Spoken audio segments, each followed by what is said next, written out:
Preste atenção, porque com o único número da instrução geral sobre o Missal Romano, eu vou te ensinar 10 fatos muito importantes sobre a Santa Missa que com certeza vão te ajudar a participar muito melhor a partir de hoje. Eu sou o missionário católico e teólogo Flávio Andrade. Se você ainda não é inscrito, se inscreva aqui no canal, deixe seu like, o seu joinha e, por favor, compartilhe este vídeo o máximo que você puder, porque são muitos os nossos irmãos católicos que não sabem participar adequadamente da Santa Missa e precisam receber também este conhecimento. Mas a respeito da instrução geral sobre o Missal Romano, se você não sabe, na liturgia da Santa Missa, a grande parte está aqui, nessas instruções. E este livrinho não é caro, ele é bem acessível, você encontra em diversos sites, no site da CNBB, em lojas físicas também. Então, se você pode, adquira. Instrução geral sobre o Missal Romano, tenho certeza que vai te ajudar bastante e vai tirar muitas das suas dúvidas. Mas agora eu quero falar com você sobre o número 43 da Instrução Geral sobre o Missal Romano. Um único número que vai falar muitas coisas para nós, a respeito da nossa postura na Santa Missa. Diz assim: os fiéis permaneçam em pé, do início do canto de entrada, ou enquanto o sacerdote se aproxima do altar, até a oração da coleta, inclusive. Qual que é a oração da coleta? Aquela oração que antecede a primeira leitura. Ela se chama oração da coleta, porque justamente neste momento você deve apresentar as suas intenções, agradecimentos e pedidos para a Santa Missa. O sacerdote então faz a coleta e ele que oferece o sacrifício em nosso nome, apresenta a Deus os nossos pedidos, os nossos agradecimentos, em nome da Assembleia. Ele é o sacerdote. Você apresenta, ele faz a coleta e entrega para Deus. Este é o momento daquela oração antes da primeira leitura. Então, o que eu acabei de ler com você é que nesse momento, do início da Santa Missa até a oração da coleta, inclusive, você deve permanecer em pé. Ah, Flávio, mas e o ato penitencial? Eu devo me ajoelhar? Não, não, não. O ato penitencial, como eu acabei de ler com você deve ficar em pé. Ah, Flávio, mas e no rito tridentino, o rito antigo, muitas pessoas se ajoelhavam? Sim, meu irmão, sim, minha irmã. A Igreja Católica tem 6 ritos diferentes. Não apenas o rito tridentino. Nós temos o rito ordinário latino, que é o que nós celebramos hoje na grande maioria das paróquias. O rito anterior, que era o rito tridentino, mas temos também o rito bizantino, o rito alexandrino, etc, etc. E eu não posso pegar elementos de um tipo de rito e colocar no outro a bel prazer. Se eu estou participando do rito latino, siga então o que manda o rito latino. Quando você participar do rito tridentino, faça o que ele manda. Quando você participar do rito bizantino, faça o que ele manda. Agora nós estamos no rito latino. Instruções gerais sobre o Missal Romano é o que disciplina para nós. Então, nesse momento, fique em pé. E continua o número 43. Do canto do Aleluia antes do Evangelho, também esteja em pé.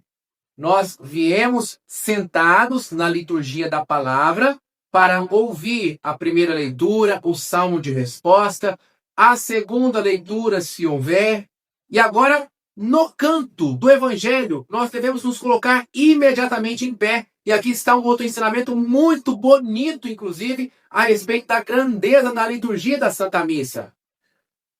A proclamação do Evangelho, ou na proclamação do Evangelho, o sacerdote, o padre, bispo ou o diácono, que é por excelência o ministro da palavra, quando ele vem proclamar o Evangelho para nós, este homem age in persona Christi capitis, ou seja, na pessoa de Cristo cabeça. Então, quando você escuta a proclamação do Evangelho, é o próprio Jesus. É o próprio Jesus que está ali proclamando a boa nova para nós. Então, o canto de aclamação ao Evangelho não é apenas uma música bonitinha. É a demonstração do seu entusiasmo, da sua alegria por receber o próprio Jesus que vem. Então, a mesma instrução geral sobre o Missal Romano nos fala sobre isso. Quando você escutar o primeiro acorde da aclamação ao Evangelho, se coloque imediatamente em pé para escutar Jesus. Para escutar Jesus que vem proclamar a boa nova. E por esse mesmo motivo, não se deve seguir o Evangelho, tanto no livrinho da liturgia diária, ou no próprio folheto da Santa Missa, no celular, nem pensar. Você deve ouvir, porque o Evangelho ele não é lido. O Evangelho na Santa Missa ele é proclamado, o que é diferente. Proclamado pelo próprio Jesus, agindo por meio daquele homem, do diácono, do padre ou do bispo. Ele age em persona Christi Capitis, ou seja, na pessoa de Cristo cabeça. Então, você tem o Evangelho, ou melhor, você tem o folheto aí à sua disposição, o livrinho da liturgia, o celular, para você fazer a leitura antes da Santa Missa, fora da Santa Missa. Mas naquele momento, você deve deixar no banco e ouvir atentamente. Se quiser, pode até mesmo fechar os seus olhos para acolher Jesus que está ali proclamando a boa nova para você. E aí continua, durante a proclamação do Evangelho, você fica em pé.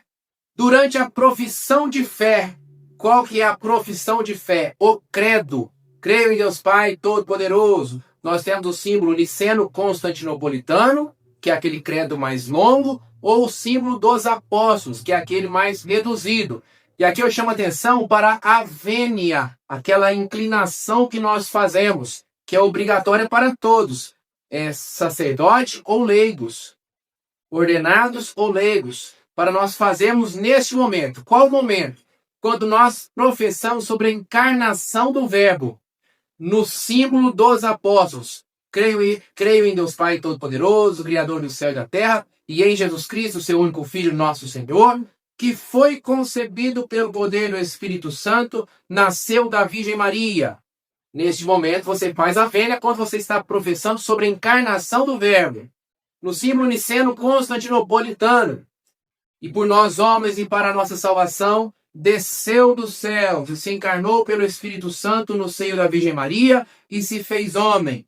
Olha aí, novamente, nós professando sobre a encarnação do Verbo e fazendo a vênia. Então, neste momento também estamos de pé. Na oração universal, que é a oração da Assembleia, e do convite, orai, irmãos e irmãs, antes da oração sobre as oferendas, até o fim da missa, exceto nas partes citadas acima. E aí continua. Sendo assim, sentem-se, os fiéis, durante as leituras antes do Evangelho, como eu já falei com você, e durante o Salmo responsorial, durante a homilia. E aqui eu quero fazer um acréscimo em relação à homilia. Homilia, essa palavra significa traduzir para a linguagem familiar aquilo que foi lido no Evangelho. Nós escutamos a proclamação do Evangelho, mas nem sempre aquelas palavras são compreensíveis a nós. Homilia, essa palavra significa isso. Traduzir ou transferir para uma linguagem familiar as revelações, as belezas, o anúncio do Evangelho de uma forma que nós possamos compreender. E aí, fato importante, nesse momento não é para você ficar pensando com os seus botões, refletindo sozinho consigo mesmo, o que é que você entendeu sobre o Evangelho. Porque às vezes nós somos levados a isso. Você está ali, não é? O padre ou o diácono está fazendo ali a homilia, apesar do diácono ser um pouco mais raro, né? São algumas exceções em que o diácono faz a homilia, é o padre ou o bispo que faz a homilia, um leigo jamais pode fazer. Outro ensinamento, um leigo jamais, em hipótese alguma, pode fazer a homilia da Santa Missa. Isso está muito bem explicitado num outro documento da Igreja Católica chamado Redemptionis Sacramento.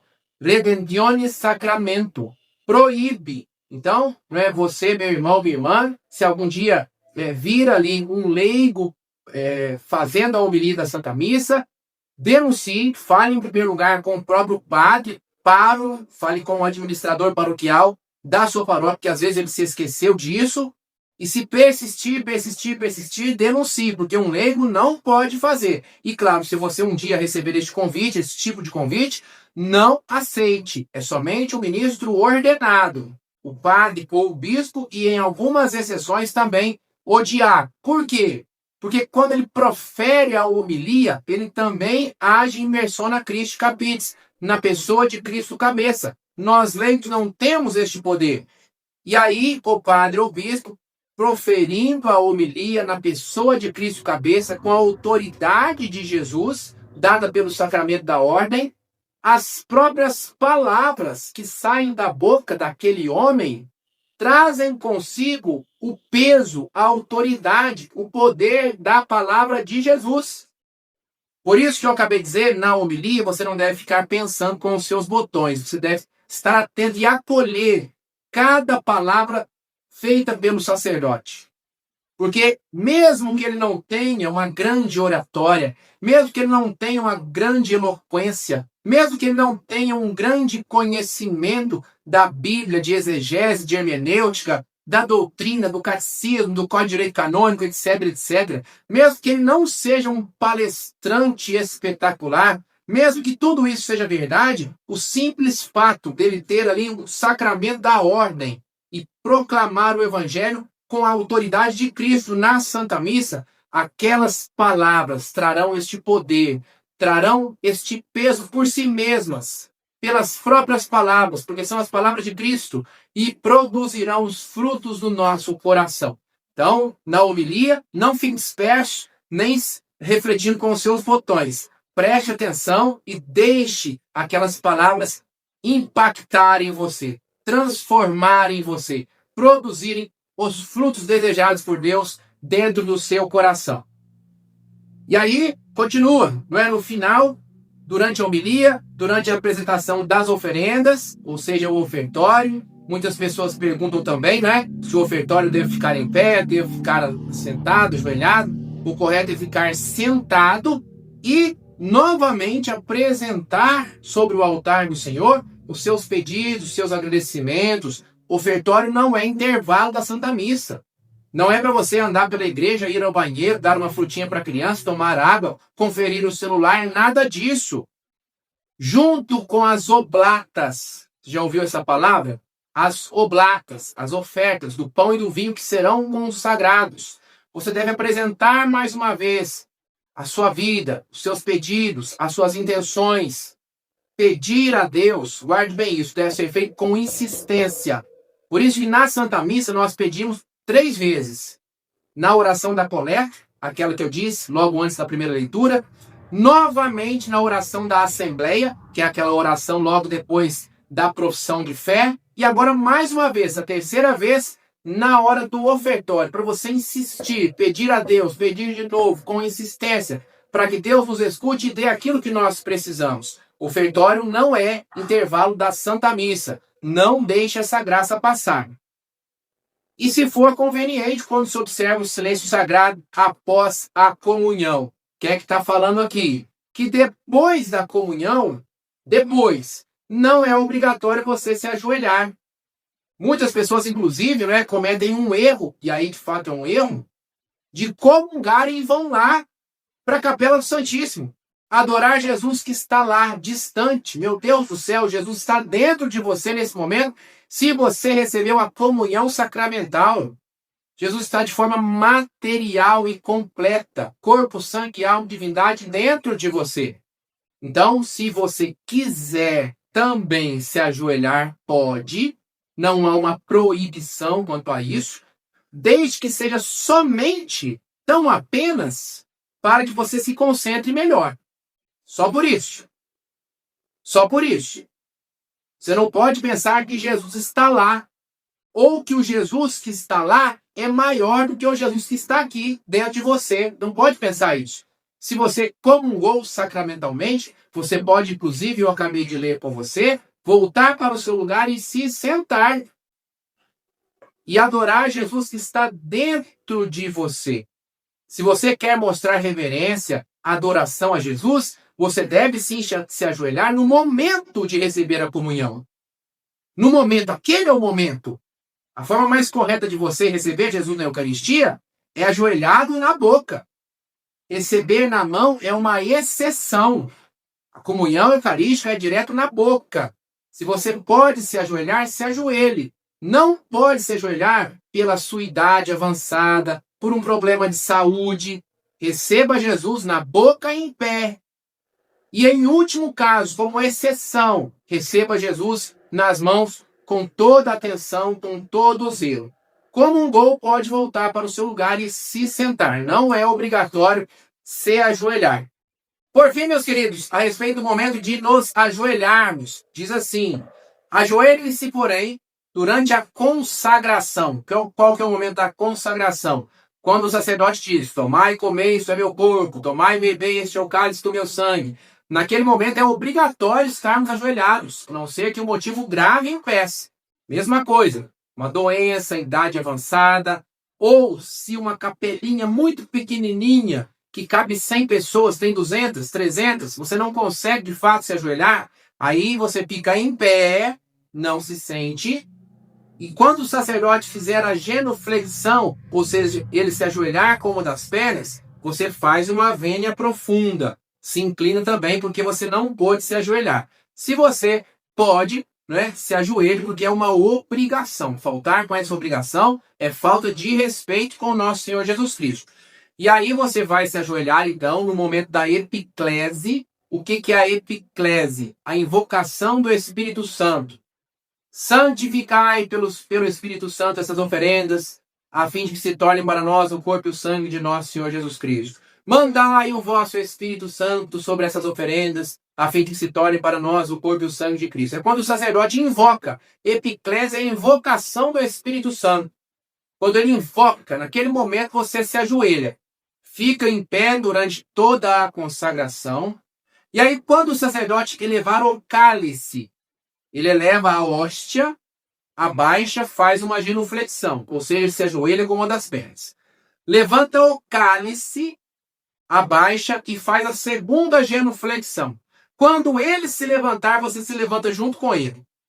Quando ele se levantar, você se levanta junto com ele. Ou seja, quando ele disser mistério da fé, ou mistério da fé e do amor, etc, etc, existem várias fórmulas, a resposta deve ser dada já em pé. Anunciamos, Senhor, a vossa morte, proclamamos a vossa ressurreição. Vinde, Senhor Jesus. Esta é uma das respostas, existem outras, mas independentemente qual resposta seja, a resposta deve ser dada em pé. Essa resposta se chama aclamação memorial. E a aclamação nós fazemos em pé e não ajoelhados. E a última consideração que eu quero fazer com você é no momento do Cordeiro. Cordeiro de Deus, que tirais o pecado do mundo, tem de piedade de nós, e por aí vai. Neste momento você deve ficar em pé. Não é também o correto se ajoelhar. Se ajoelhava no rito antigo, no rito tridentino. Mas você não está nesse rito. Você está no rito latino ordinário. Se você participar de outros ritos, bizantino, alexandrino, etc., você também terá que seguir as normas daquele rito específico. Não posso pegar, partes de um rito, colocar no outro e vice-versa.